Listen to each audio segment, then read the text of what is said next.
По едно за изпът. Който пие ракия, пуши цигара, яде сладина и не желае да има хранителни навици, професоре, трябва ли други да му платят лечение? А така сега, смее ли някой да му възрази? Господин премиер, по-добре да не обикаят винарки, не санитарки. А на здраве! Добре казано. Въпросът е да не се прекалява с пиенето. Проблемът е, че обикновенно късно разбираш, че си прекалил.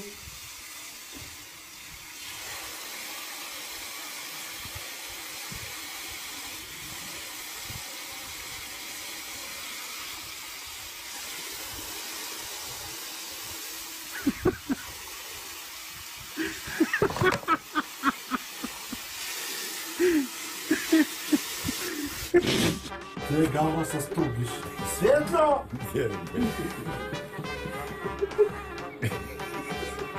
Светло! Дай да го товарим в багажника. Не. Светло! Ще се върнем след малко при Светло. Да продължим с нашето проучване. Ето един човек, който е спрял на време, защото се движи на собствен ход.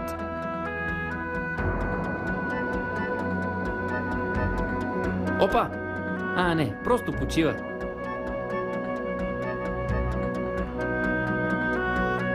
Трудно е да се каже дали е загубил посоката или пък възнамерява да се върне.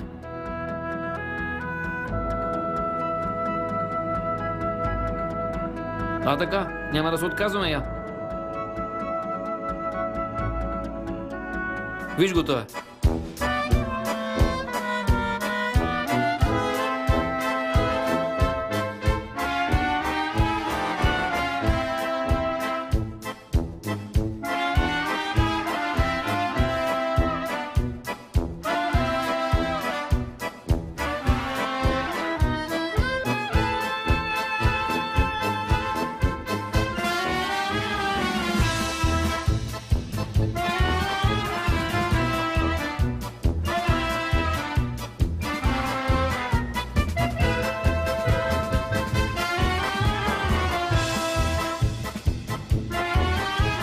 Той Светло, затова не става, да не се излага. Светло! Айде, вървиме! Като говорим за излагаци, важното е човек да не пие на работа. Основната промяна. Съм го казал много пъти, аз съм бил 70 мача капитан на Национална отборна на България при 4 класиране за големи първенства. Националния отбор. Сега, след Нали? този мач най-после. Все пак, може да питате италианците също. Все пак, те са 60 милиона държава, ние сме 7. Има и по-лоши случаи.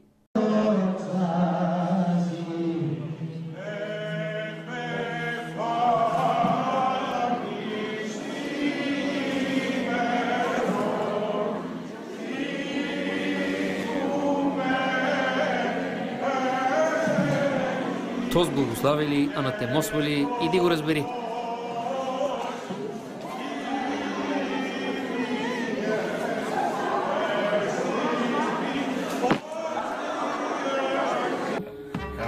Светло!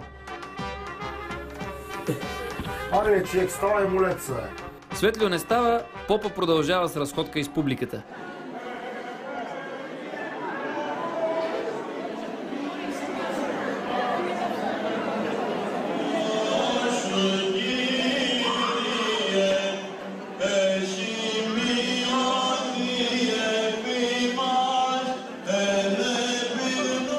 Да предположим, че Светло е успял да си тръгне.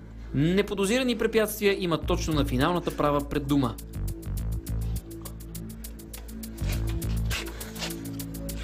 Ко стана, бе, брат? Не мога да отвориш ли, бе? Не мога. Не можеш ли, бе? Не мога, грам не мога това. Защо, бе? Не знам. А от половин час се мъчиш, не мога да отвориш, брат. Отваряй, моля те. Отваряй, брат. Как да ти отворя, бе? Аз да не съм от тука, бе. Не знам, къде си. От половин час не мога да си отвориш, брат. Що? Не знам, къде си, ама... Страшна работа. Ама напиша на овца. На какво се направи? На овца. То е смешно, да. Смешно. Брат, аз те гледам от половин час колата, там не мога да отвориш. Виж Тия къде... ключелки ги правят едни такива дребни и се въртят на всички страни.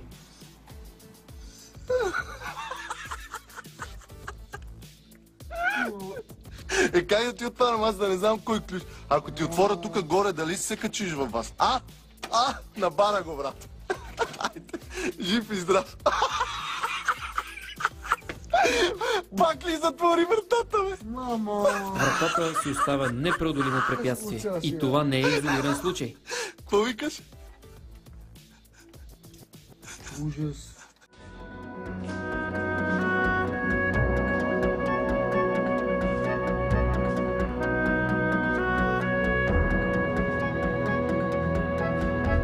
Опа, леко, не падай!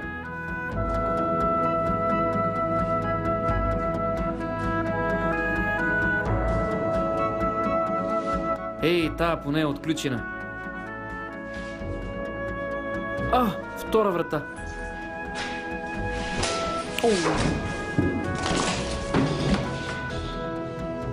Да, в случая по-неприятна е обидата, че съдбата ти причинява всичко това.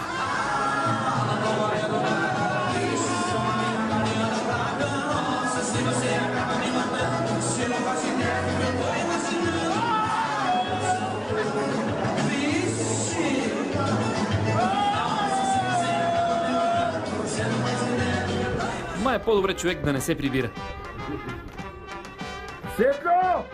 За финал да попитаме хората какво мислят за пиенето. 10 години никакъв алкохол не вземам. А ви? Всеки ден пия сутрин и обед. Аз и вечер. И вечер. Защо? Пи ми се. Хубаво ми става, като си пина. Ами не смятате ли, че това ще пречи на семейния бюджет да давате пари за алкохол? Парите за алкохол ги давам на един път. Правя се ракия с винцето, като си взема гроздето и сега 60 кила ракия и ще пия. А ви? Аз съм същия. Тези пари, които ги давате за алкохол, не може ли да ги давате за семейство? Алкохол е по-евтин от кафето. Кафето е по-скъпо. Моя алкохол е по-евтин ракията, отколкото кафето. Какъв алкохол пиете? Каквото свара, всичкото го пие. Що ме муфта? Благодаря. Ми и вие. Ами аз си правя ракия, правя вино и не пия. Не пия. Жената пие, но аз не пия. Добре, благодаря. И съм... Докторката ми вика, бай Желязко, много си здрав. А пък 30 години съм работил в каучуковата фабрика. 20 чувала днеска на ден сажди, аз трябва да ги сложа в каучука. И един път, като отиде в клозета и като стената я направих черна. Да сме живи и здрави и да ни е честита новата година. Пукайте шампанското!